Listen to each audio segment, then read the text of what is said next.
भारत के प्रधानमंत्री माननीय नरेंद्र मोदी जी भारत के बाहर ऐसी बातें कह रहे हैं हर दौरे में, जिससे प्रधानमंत्री की गरिमा तो गिराई है उन्होंने, पर देश का और देश की जनता का अपमान किया। प्रधानमंत्री ने अभी हाल के अपनी विदेश दौरे में जर्मनी के अंदर ये कहा कि अब भारत भीख नहीं मांगे। क्या इससे पहले भारत भिखारी देश था? कौन सा समय था जब भारत ने अपना हाथ फैलाकर भीख मांगी किसी से? हम इसको देश का अपमान। भारत ने गरीब देशों की मदद की है। भारत के पास अपने साधन संसाधन है। भारत G20 का सदस्य है, वर्षों से है, नरेंद्र मोदी जी के आने के बाद नहीं करा। कनाडा के अंदर उन्होंने गलत बयानी, वो भूल गए कि वो देश की जमीन से बाहर हैं, वो देश के प्रधानमंत्री के रूप में दूसरे देश में जा रहे हैं, बीजेपी और आरएसएस के प्रचारक के रूप में नहीं। उन्होंने अपने से पहले की सरकारों, विशेषकर पिछली यूपीए की सरकार को बदनाम करने की कोशिश की, कड़वी बातें कही और ये कहा कि भारत में कई वर्षों से केवल गंदगी थी और मैं उसको सफाई करूंगा। ये भी दिखाया कि भारत की जैसे कोई उपलब्धि नहीं थी। और पहली बार भारत दुनिया के नक्शे पर तब उभरा जब 16 मई 2014 को चुनाव के परिणाम आए और इन्होंने 10 दिन के बाद शपथ ग्रहण करी। नरेंद्र मोदी जी को ये बात बताना जरूरी है कि वो पहले प्रधानमंत्री हैं जिन्होंने देश की राजनीतिक संवाद को धरातल पर देश में गिराया, पर देश के बाहर जाकर कभी भारत के किसी प्रधानमंत्री ने इस तरह की बात प्रतिपक्ष के बारे में नहीं की और प्रतिपक्ष को बदनाम करने की, लांछन लगाने की कोशिश नहीं की, ना देश की उपलब्धियों को नकारा। इनको जो भारत विरासत में मिला, जिसको इन्होंने कहा स्कैम इंडिया था, भारत स्कैम नहीं है। भारत एक महान देश है, बड़ी संस्कृति है, इस देश की बड़ी उपलब्धियां हैं। भारत मजबूत देश, आत्मनिर्भर देश और इनको विरासत में मिला एक मजबूत भारत, मजबूत अर्थव्यवस्था। इसको हमने कहा कि 10 साल के यूपीए के कार्यकाल में देश की जीडीपी 4 गुना बढ़ी। विश्व के इतिहास में भारत पहला देश बना जिसने एक दशक में अपनी जीडीपी को 4 गुना किया। $500 बिलियन से कम था जब यूपीए 2004 में सत्ता में आई और $2 ट्रिलियन से ऊपर छोड़कर गए। आज $2.3 ट्रिलियन भारत की जीडीपी है। विदेशी मुद्रा का भंडार भरा था। भारत के निर्यात जो वो $315 बिलियन हम छोड़कर गए। सरकार नंबर नहीं ला रही सामने, मुझे जानकारी है पिछले साल की तुलना में एक्सपोर्ट गिरा है। हम विश्व में आर्थिक संकट और वित्तीय संकट के कार्यकाल में, समय में यूपीए 2 की सरकार रही और भारत दुनिया के प्रथम 3 देशों में था एफडीआई के लिए, विदेशी मुद्रा के लिए। यही भारत जिसको उन्होंने स्कैम इंडिया कहा, जिस भारत को ऐसा देश दर्शाया कि उनके आने से पहले कुछ भारत ने हासिल नहीं किया था। ये भारत परमाणु क्षेत्र में बड़ी शक्ति बना, ये भारत अंतरिक्ष क्षेत्र में बड़ी शक्ति बना।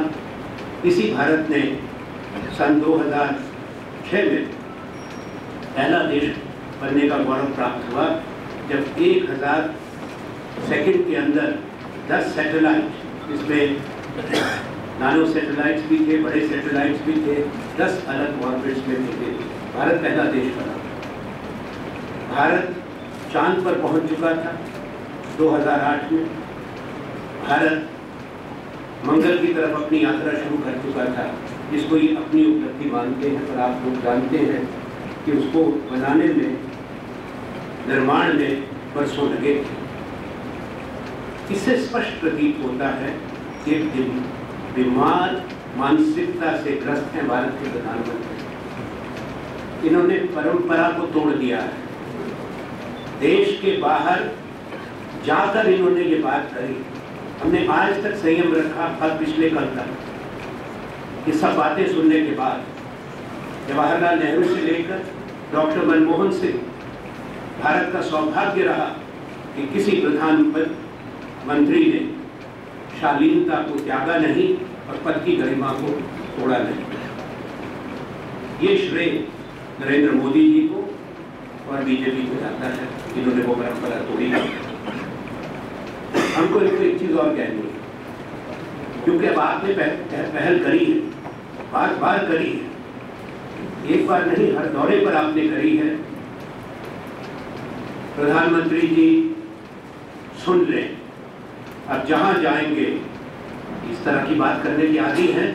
हमारा कांग्रेस का कोई नेता, कोई प्रवक्ता उसी देश में रहेगा, जब ये ऐसी बात करेंगे उसका जवाब उसी देश की धरती पर उसी दिन मिलेगा। हम अब इसको सहन नहीं कर सकते, इस तरह के व्यवहार को। यह व्यवहार अशोभनीय भी है। आपने देखा होगा नरेंद्र मोदी जी ने कहा, अब बाहर जाके ऐसे वातावरण को बना लेते हैं, इसमें कोई दो राय नहीं। हम तारीफ करते हैं उनकी कि उनसे बढ़ के इवेंट मैनेजर कोई नहीं है।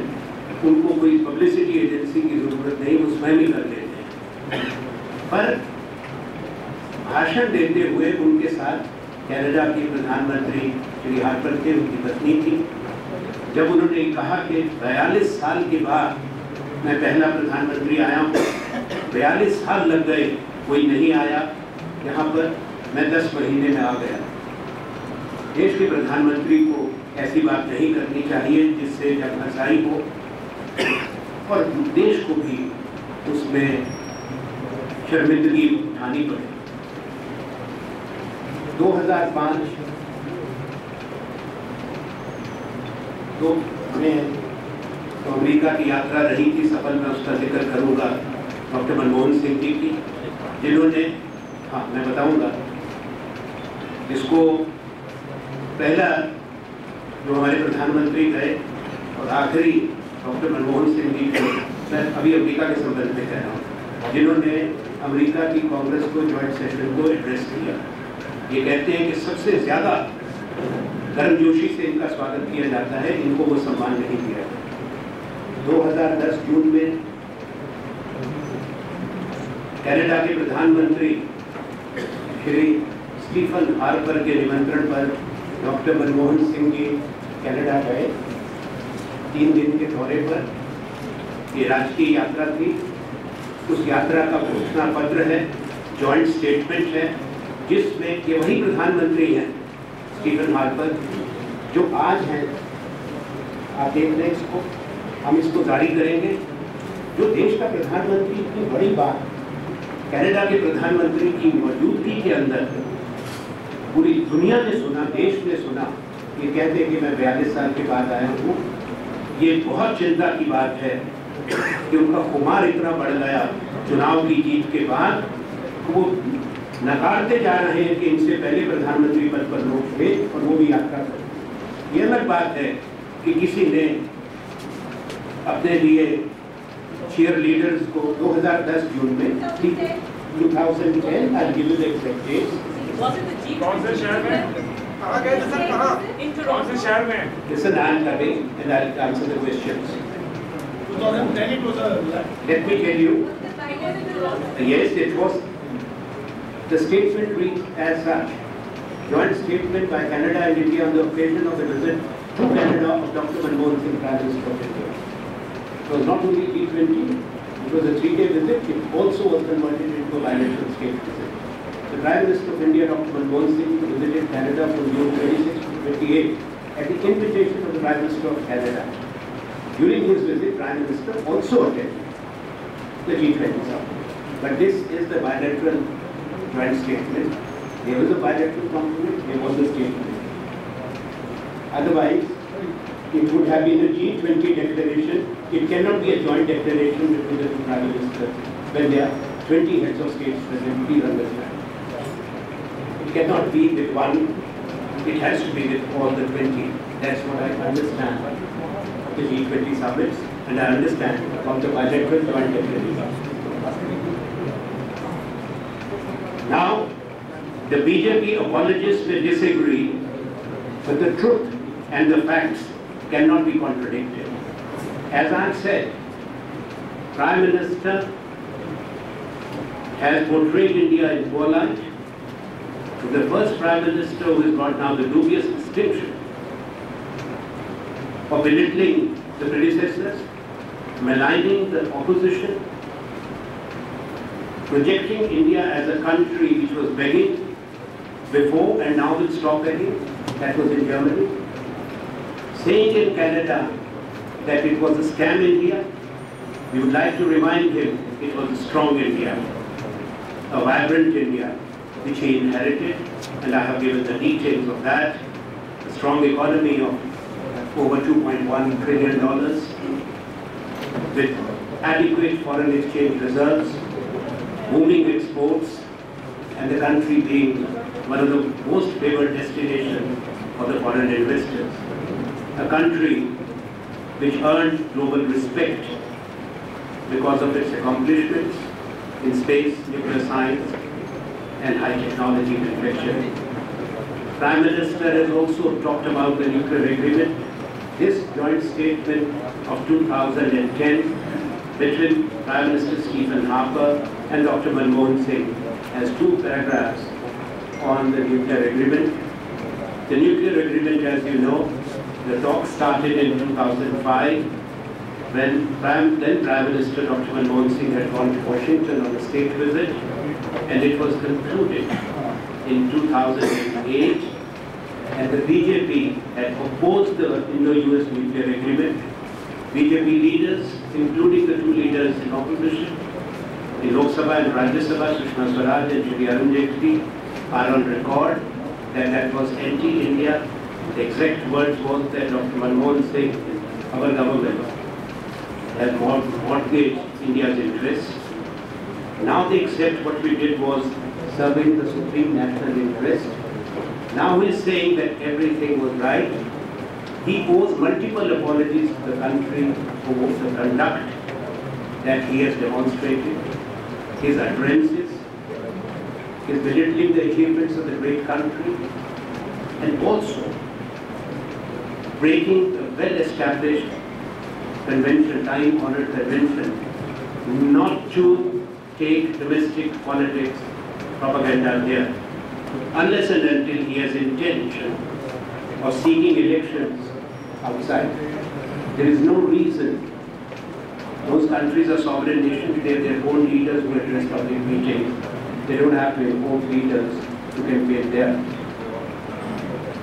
We have taken very strong objection to what he has said. It is sad that on a foreign soil, the Prime Minister is making claims which fall flat. We do not expect any improvement. We had pointed it out earlier after his previous visits, but he suffers from a mindset which is unhealthy, and that is a matter of India's national concern. He has got carried away, and it is serious if the Prime Minister of a country of 1.25 billion people thinks that India was not recognized globally and not commanded respect prior to his assumption of office. Just to tell you one thing, for those of you who may not have registered it, when India's first Prime Minister, Jawaharlal Nehru, who was a great statesman, had gone to the United States of America, the then US President Harry Truman, had come to the airport to receive him. And there were tens of thousands of people lining the streets when they drove in open car. So somebody should counsel Prime Minister Modi that people will get worried. In this country we are, nationally, internationally they will be, that what kind of mindset he carries, so full of himself. परसों Congress party की एक विशाल किसान rally है, जिसके लिए काफ़ी समय से तैयारी चल रही है और उसके हमारे महामंत्री अखिल भारतीय कांग्रेस कमेटी के दिग्विजय संयोजन कर रहे हैं।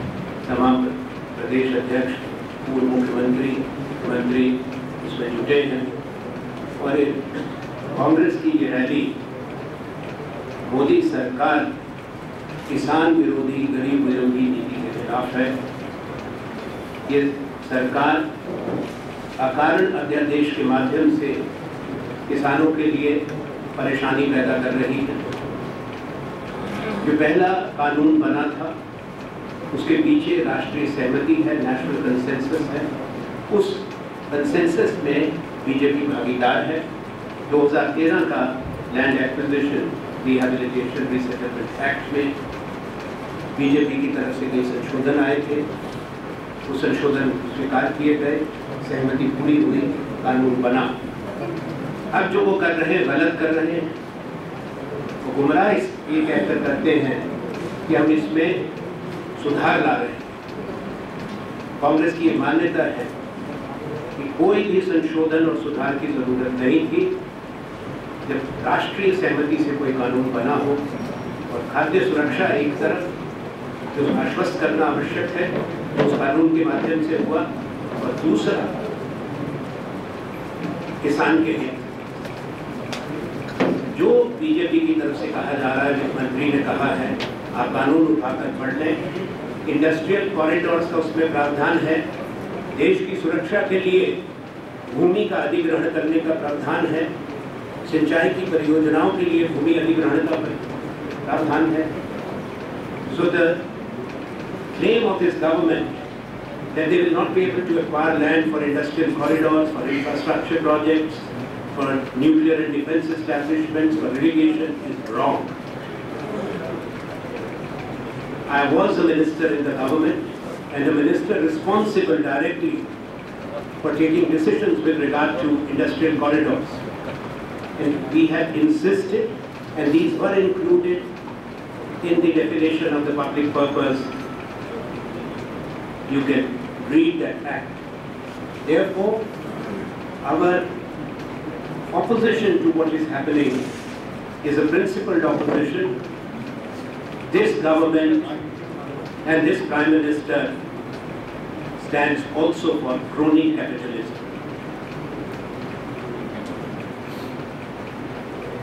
You will find 3 common names in every CEO's forum which this Prime Minister directly has constituted, because all the powers stand concentrated in the name.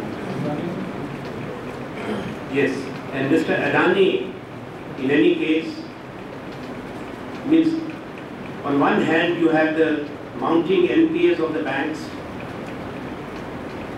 huge debts running into 70,000 crore, 90,000 crores, and the Prime Minister is facilitating the loans by the public sector banks, agreements with other companies in other countries. Actually, there has to be some reason. If you are talking of the poor and taking certificate that you are pro-poor, but in reality you are hurting the poor, you are hurting the farmers. I will answer the question. Only he can answer. I don't take him along. I am in opposition. Surely, crony capitalism has to be understood in the meaning of the word. This has never happened in the past. Why the special privileges to one individual, one business leader? Now this question should be put, not to me, to Shri Narendra Modi. Only he can answer your question. Now we have other concerns, but I'm not going to delve more into that, except one last issue which I need to flag, which has been underscored by us in the past and commented upon, कि इस सरकार की अवसरवादिता और BJP की अवसरवादिता से देश की आंतरिक सुरक्षा और अखंडता दोनों को चुनौती दी जा रही है, और वो परिस्थितियां पैदा इन्होंने की हैं। पहले सरकार में थे तो हाफिज सईद को छोड़ के आए थे, जरा देश को भूलना नहीं चाहिए। कंधार में अभी जिनको रिहा किया है, हमारे पास डॉक्यूमेंट्स हैं, वो भी रिहाई पहले भी इन्हीं की वजह से हुई थी। अब देश के अंदर जब पाकिस्तान के पक्ष की बात हो, पाकिस्तान के नारे लगे, इसका निंदा की जानी चाहिए। उसके बाद हम लोगों की आपत्ति के बाद, देश की आलोचना के बाद, मुझे मालूम है कल नहीं करेगा, पहले जब ये सरकार